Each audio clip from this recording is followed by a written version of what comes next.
High in the air, a man and woman struggle against the wind in a balloon. Since throwing away all the weight doesn't work, the man jumps off to save his beloved.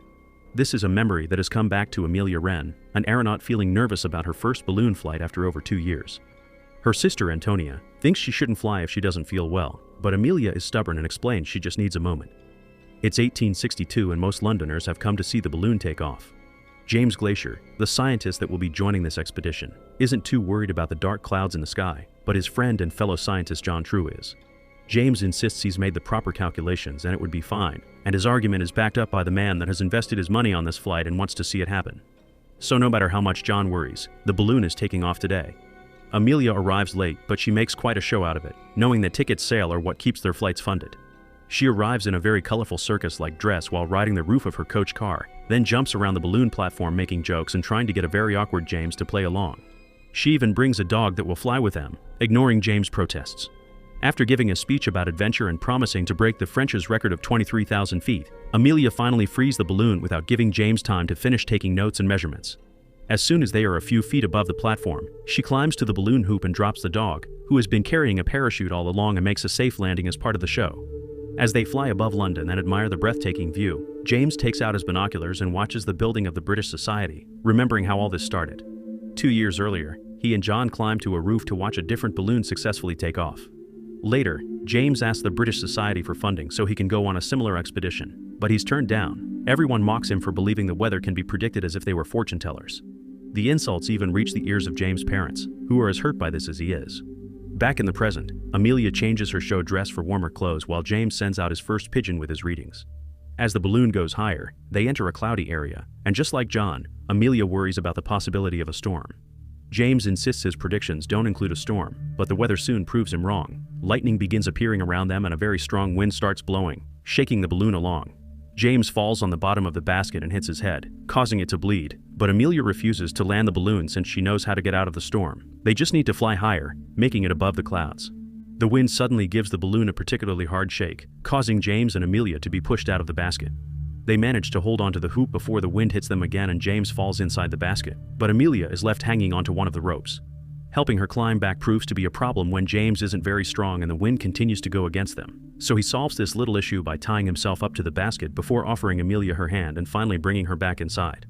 As soon as she is in, she begins throwing sandbags out, helping the balloon to go higher and leave the clouds behind. This high up, everything is absolute silence, and they're touched by the gentle sunlight. While they're rearranging the ropes to help the balloon hold better, they get to see an oriole, a beautiful sight James never saw before outside of books. The pair has some fun screaming into the nothingness, but suddenly, they can hear some city noises conducted by the humid conditions. Excited by this discovery, James begins taking notes, but Amelia can't help having once again a flashback to her last flight, during which her husband Pierre Wren died. After losing her husband, Amelia wouldn't leave the house, she drank a lot and wouldn't take a bath. This kept going for 2 years. Some weeks ago, Antonia got tired of seeing her like this and dragged her back into the real world, taking her to a party the family had been invited to. It was clear that Amelia wasn't having a good time there, especially since all men were too intimidated by her to approach her, all except one. James made some chit-chat with her before revealing the real reason for his talk. He needed her to accept his idea for an exploration of the sky to prove whether prediction was possible. Amelia quickly noticed that James had sneaked into that party and wasn't really invited, so while she usually wouldn't have cared about someone's social status, she didn't like the fact he had lied to her. But James gave her a heartwarming speech about how much such discoveries could help humanity, so Amelia gave in and accepted to work with him. Later, when Antonia heard about this news, she called Amelia out for it, saying that she was running away from her problems and the happiness she found in the air had come from her husband, not the balloon. Back in the present, Amelia is recovering from her panic attack and hears James ask her about her husband, but she refuses to talk about him. While she takes care of his head injury, they're suddenly met by a wonderful surprise, a kaleidoscope of butterflies flying around them. James is particularly amazed by this because he never thought butterflies could fly this high even when John, who had studied them, was sure they could. This proves his friend's theory. Touched by the gorgeous moment, Amelia tells James about Pierre's love for the beauty of the world, and with tears in her eyes, thanks him for not pushing her to talk about it. Once again, Amelia begins thinking about the circumstances that brought them here. After hearing her sister's worries, she changed her mind about the trip. So she entered the British Society building, ignoring the fact women weren't allowed inside, to tell James the expedition was cancelled and that she would never fly on a balloon again. Later in the evening, James went to visit his parents, giving his mom the news but keeping them from his father not to hurt him because he was already suffering from memory loss. At least he still remembered how to use the telescope James got him. and the incoming trip as well, so he gifted his son a pair of binoculars for him to use once he reached the sky. Back to the balloon, which is starting to get covered with frost, James is allowing Amelia to help him take notes. The numbers this time are exciting. Little by little they see them go higher and celebrate when they see them finally surpass the record the French had achieved. They are now officially the people who had flown the highest in the history of humanity. After shaking hands and thanking each other for the opportunity, James sends out another pigeon with his findings and Amelia asks him to put on some warmer clothes. However, James hasn't brought any to keep the weight light, causing Amelia to want to land the balloon to avoid her friend freezing to death. James doesn't allow her to do so, giving her a speech about the importance of what they're doing and showing her how beautiful the starry sky is. Amelia remembers she does indeed find happiness in flying, not just her husband, so she accepts under the condition that she gets to decide when it becomes too much to keep going. James agrees, so she throws out another bag of sand. A new memory begins of the night Amelia changed her mind about the trip. She was visited by John, who came by his own choice and not because James sent him to tell her the trip was worth the risk. He showed her James' research notes where he had drawn some beautiful snowflakes, and admitted that sometimes James was indeed wrong. He said it would snow tonight when it wasn't. However, he also came across remarkable truths, and John thought it was Amelia's responsibility to advance the cause of science. After he left, Amelia went to visit Pierre's grave to think about it, and reached her decision when James' predictions came true and it began to snow. Back in the present, the entire balloon and even the people themselves are covered with frost. James sends out a pigeon, but it falls as soon as it tries to fly, and his last one is dead. Now nobody will know their location if something happens, so James begins freaking out. Amelia has to stop him from throwing out a bunch of their things as she points out his attitude and his now bleeding nose are signs of hypoxia. The lack of oxygen is affecting his brain. She wants to descend, but James wants to risk his life for science like Pierre did, so Amelia slaps him for it. The real story of what happened isn't heroic. Amelia had pushed the balloon too hard and the seams ripped apart. No matter how many things they threw out, they couldn't make the balloon descend, so Pierre jumped off in order to save Amelia. After hearing such a story, James apologizes for his attitude and accepts it's time to go down. Amelia pulls a rope to open the gas valve, but nothing happens because of the frost, so after reminding James to stay awake not to let the hypoxia win, she begins climbing to the top to open the valve manually.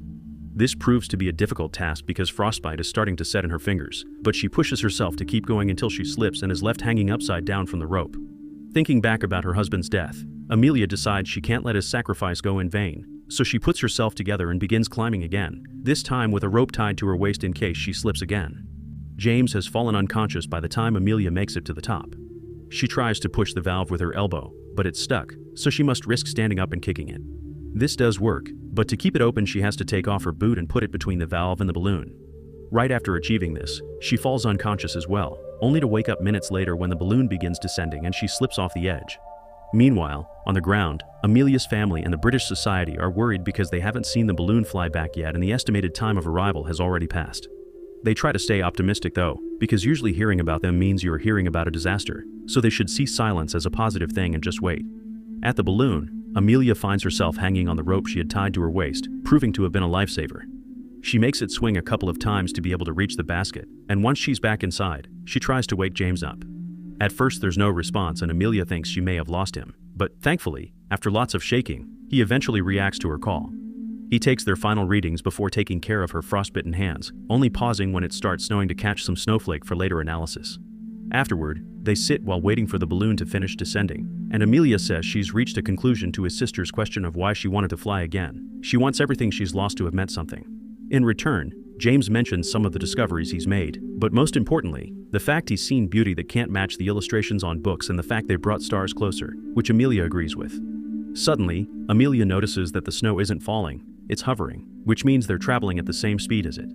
This can only be explained by one thing: the balloon is collapsing. After removing the valve and therefore her shoe, they begin throwing stuff out of the basket to lose weight, including the jackets they're wearing and James' tools after he tears off his notes from the notebook.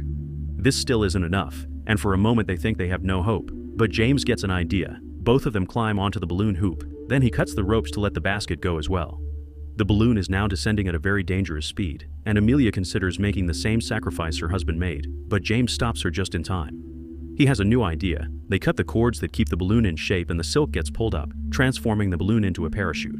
It begins descending more gently now, but it's still quite a trip for them. The balloon goes through some trees and makes James fall. Then it drags Amelia through the ground until it finally comes to a stop. She falls unconscious for a few minutes, and when she wakes up, she rushes to find James, meeting him halfway because he had been looking for her too. Together they help each other stand up and return home. It's estimated that they've reached a height of 37,000 feet that day, 7 miles high.